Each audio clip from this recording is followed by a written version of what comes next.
बिस्मिल्लाहिर्रहमानिर्रहीम अल्लाहुम्मा सल्लि अला मुहम्मद व आले मुहम्मद व अज्जिल फरजहुम।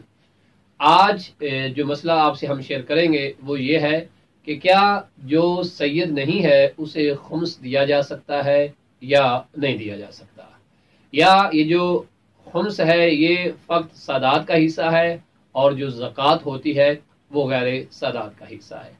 तो यहाँ दो बातें समझने की ज़रूरत है। अब ऐसा नहीं है कि सैयद ज़कात नहीं ले सकता और ऐसा भी नहीं है कि गैर सैयद जो है वो खुम्स नहीं ले सकता। इन दोनों को समझने की ज़रूरत है। तो आइए पहले हम ज़कात को समझते हैं और फिर उसके साथ इस खुम्स वाले सवाल को समझते हैं। ज़कात सादात पर हराम है, लेकिन गैर सैयद की ज़कात, यानी जो गैर सैयद है उस पे जो ज़कात वाजिब हुई है वो सैयद को नहीं दे सकता, चूंकि वो ज़कात वाजिब थी उसके ऊपर अदा करना और वो गैर हाशमी का हक थी। लेकिन अगर बजाते खुद सैयद पर ज़कात वाजिब हो गई है तो सैयद से ज़कात ले सकता है, इसमें कोई हर्ज नहीं। जिस तरह हमने ज़कात फितरा में जो मसाइल बयान किए थे, हमने कहा था कि गैर सैयद जो है वो सैयद को फितरा नहीं दे सकता, लेकिन जो सैयद है वो सैयद को फितरा दे सकता है। दुरुस्त है।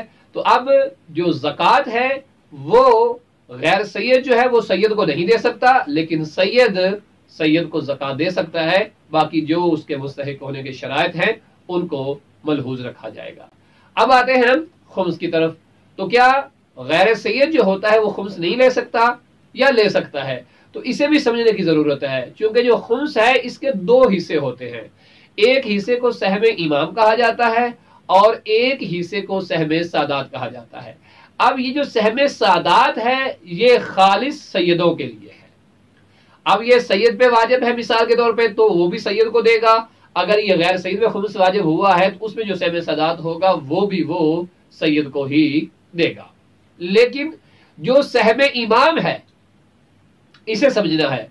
अब ये सहम इमाम फकत सैयद के साथ खास नहीं है, ये सैयद, गैर सैयद और दीगर जो सूरत हाल होती है, मसाजिद है, हमारी दीनी सेंटर है, मदारस हैं, इन तमाम पे ये खर्च किया जा सकता है, इस शर्त के साथ कि आप जामे उस शराइत जो मुजतहिद है उससे इजाज़ा लें।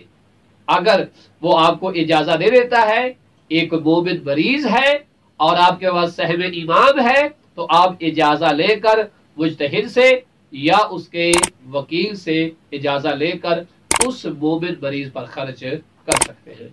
तो ये सूरत हाल है इन दोनों मसलों में, जिसे जानने की अशद ज़रूरत है। वसल्लल्लाहु अला मुहम्मद व आले मुहम्मद।